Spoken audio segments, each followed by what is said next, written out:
conscious beings. So their history and involvement with Earth is all the way from Atlantis and Lemuria until now. And they have been creating different races of humans, different races of starseeds, different hybrid souls in connection to, originally they created Arcturians. Arcturians created the entire Lyran feline race and all of the Lyrans. Lyrans then created many races of Lyrans called Pleiadians, Andromedans, many. So all of the types of races that we currently know of, if there's a human reference point to it, and if they are a sentient being, they were created by Elohim, and they are coming through the Christ conscious soul groups. Okay, so the personal connection also stems from those of you who have the earth angel connection. You know what that means is you're coming through the healer archetypes. You're coming through a lot of the life purposes that are, let me list some of them that they have shared with me. Awareness, compassion, acceptance, surrender, empowerment, flow, discernment. So if your purpose, if your life purpose and your soul family extends into any of that, that is an Elohim connection, because those are all Christ consciousness purposes. Okay. So the history goes from, you know, the Elohim, there's no beginning to the Elohim. There's no end to the Elohim. They are, you know, for those of you who follow the Bible, when they say we are Alpha, I am Omega, beginning and end, blah, blah, blah. That's an Elohim verse. When I read sacred texts and it talks about there being no beginning and no end, and when they talk about in the beginning, God said, let there be light, the frequency in the word that created the light and that sound that created light, that's all Elohim perspective, okay? Elohim brought in a nature of connection through frequency and sound, which created resonance with light. And that is why many spiritual texts use that phrase, and God said, let there be light, because said word equals frequency and sound. And then there was a creation of resonance and light. So that is the history, and they created all of the races that are sentient. They originally started with Arcturians, and then went from there. Okay. Let's see. Next question. Well, I should probably look at your live chat. No questions in live chat yet, so let's go on to the next question that you put on Patreon. My 3-year-old is an Elohim being. I'm wondering what his purpose here is. It will be one of the purposes we listed. Purpose is an interesting thing, is what they're saying. I'm just going to repeat word for word what I'm hearing. Purpose in the soul groups of Elohim always starts with universal heartbeat, which is what you have called divine sacred heart. You have called this your heart chakras. You have called this divine heart connection. All of it starts here and then extends into roles and missions. Then you will have a Christ conscious role and mission attached to it. And then you will have an alignment. So there is no wrong way to do an Elohim purpose or to complete it. The mastery is of a very creative nature. And when you stand in a Christ conscious mastery, it means honoring the divine heart or universal heartbeat, is what they're saying. And you can feel free to elaborate on what they mean, to ask them to elaborate on what they mean by universal heartbeat. But that's something that they've said to me since a very early age. Universal heartbeat is your connection to God within, basically speaking. And it's all, all heart chakra stuff. So if there's no way to find out exactly what that purpose is unless you are connected to that, to universal heartbeat. Next, you asked many questions within one. Okay, the next one is there any specific way to raise such children who are from Elohim?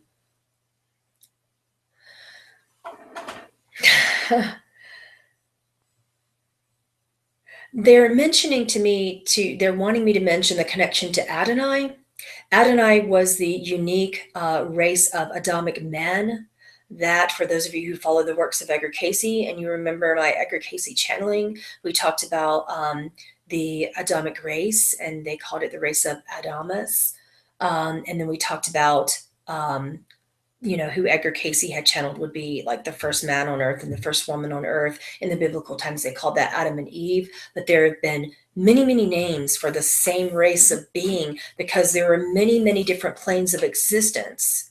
So when I look back at Atlantis and Lemuria, I saw Amelius and Lilith, and those were the first Elohim beings on earth. And when I watched them raise their children, because I'm an avid bilocator and astral traveler, looking back through the Akashic record, etc., when I looked at Earth's galactic history from that perspective, I saw Adamus and Lilith, and the Elohim Adonai that are here with me today are wanting me to make mention of that and how the children were raised back then. They weren't. They raised the parents. This is a very unique way. And basically, there was a bit of a union between parent and child. There was a respect between parent and child. And basically, Amelius and Lilith were taught by their children, and then the children would teach the parents, and then the parents would teach the children. There was like a synchronized relationship between parent and child, because they did not view themselves as separate. So that's what they're saying. Keep that in mind. I would like to, what I'm taking from that personally, in my unique experience with Elohim children, I have two. I have 4 children, and 2 of them are from the Adonai race. So what I learned is that it is love and logic. And the advice that I can give to you is discipline really doesn't work. What does work is by saying, okay, here is a nature of cause and effect. So it's, yeah, you're right. I don't have to, I'm not going to do this or that. You don't have to clean your room. You don't have to do these things. You don't have to do what I tell you to do. You're right. If you're the parent speaking to the Elohim child. But I also don't have to give you a cell phone.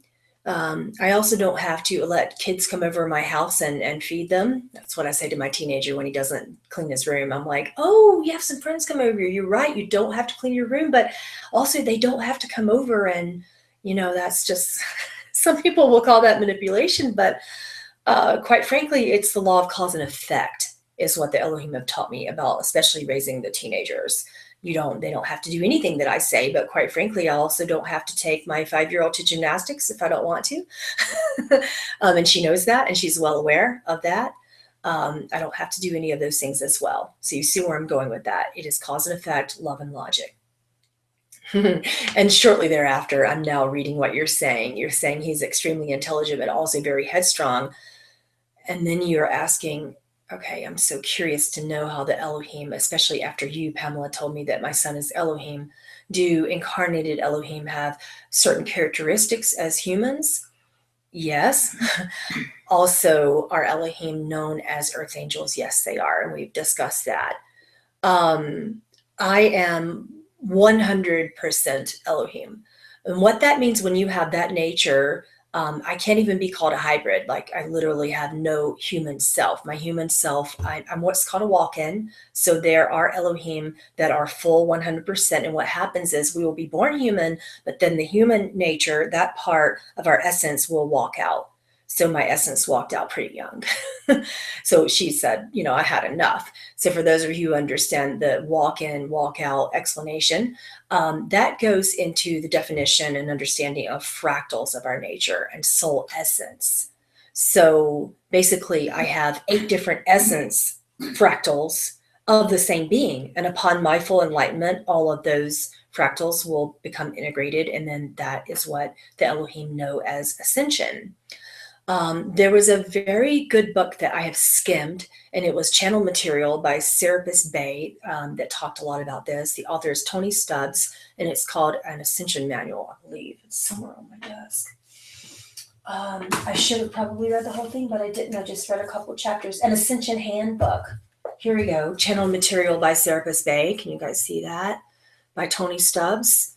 That's the author, and it is true channeling. from what I understand. And again, I've only read it, just a few chapters of it, but Serapis Day was coming and nodding and saying, okay, this is my true work. This is true, unique channeling where there are very few flaws in it. So you can read that if you want to understand more about the Elohim race. And Serapis Bey, who we channeled last week, is from one of the prime creators that was originally here, and particularly in relation to all third dimensional environments. Serapis Bey comes through to create all third dimensional environments and all races therein.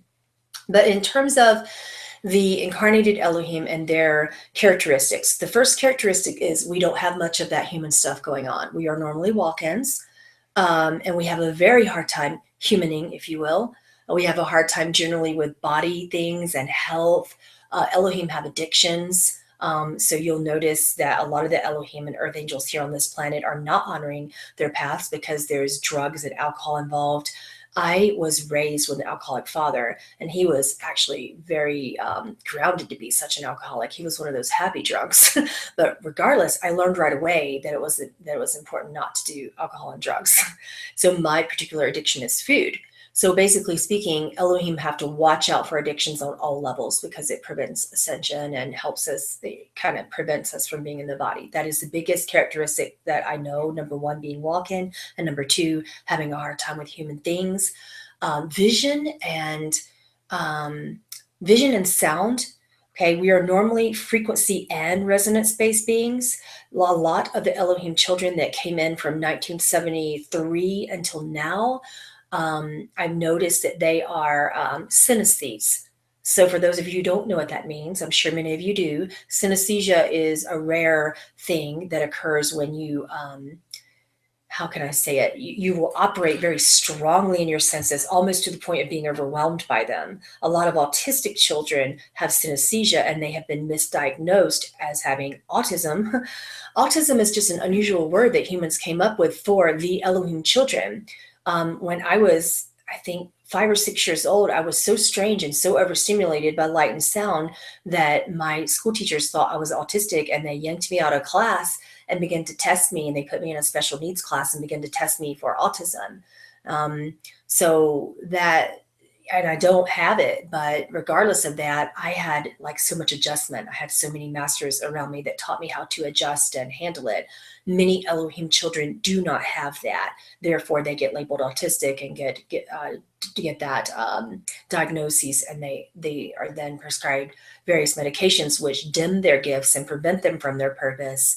And that is not really the way that the Adonai want you to handle that as parents to Elohim children. Okay, know that they are gifts, and it's not a diagnosis. There's nothing wrong. They just have to adjust to light and sound. So basically speaking, that is the thing. Synesthesia, back to what that is. It means that you see sound, you smell sound, you taste sound, one or all three of those characteristics. So basically speaking, if I hear something, I know I have all three. I will actually taste it in my mouth. I have very unique taste buds. If I hear a sound, if I hear your voice, you have a taste and you have a smell. My assistant Paul smells like lemons all the time. Like if I hear his voice, I start like smelling lemons and tasting lemons in my mouth. If he's going to call me, I will hear a certain sound at a certain pitch, like before he even calls, and I start like picking up the phone, like right as the phone's ringing. When clients come to the door, a lot of times I don't really know, like I know what time they're going to be there, but I can like literally walk up and just open the door and be like, oh, it's so-and-so. I forgot that they're here, but I smell strawberries. And when I like hear their voice in my head or hear their voice out loud, I will smell something, taste something, and then I will see that sound. So basically like little shapes, basically this is called seeing through the ether. I will see their sacred shapes, whatever is in connection to their birth here. Everyone has a unique sacred shape and a sacred tone. So in India, this is why I do mantras, by the way, because in India, they are highly attracted to divine sound current. That is because most of them have a strong connection to Elohim, and all of those masters that are coming through them are unique Elohim beings that are incredible in their mastery. And they created what's called source tones. Elohim taught me source tones at around age 5 or 6. And I started learning them, and it took me until now, basically. I did not learn all the source tongues until maybe 2 years ago. So basically speaking, when it comes to that, there are a lot of characteristics, and we could keep going. There really are a lot of characteristics, but just keep in mind that Elohim have a hard time with the human nature, like being human. They have a hard time watching suffering. There's so many things I could tell you about that. Let's look at your live questions. Nick is asking, am I and my child from the Elohim? You already know that answer, they're saying, and they're nodding. Yes. Dina says, so we are connected to Elohim as they are the original line, but our original soul life may be any one of the fractal races. Most fractal races were created by Elohim. So you have many, many other types of angels that we come from. So Elohim happens to be the biggest one, but you also have Seraphim, Nephilim, and Orphim. Those are some of the biggest ones, okay? So we'll go into that in other channelings, but the Nephilim created a lot of the reptilian and non-sentient races. The Seraphim created the Blue Avians, the Talcetians, the Alpha Centauri, a lot of the races that are both sentient and non-sentient. And then the Elohim created all the sentient beings. So do you see where that's going? All of the fractals of those races come, if you are sentient, you come from Elohim. And that's why it's important that we talk to them.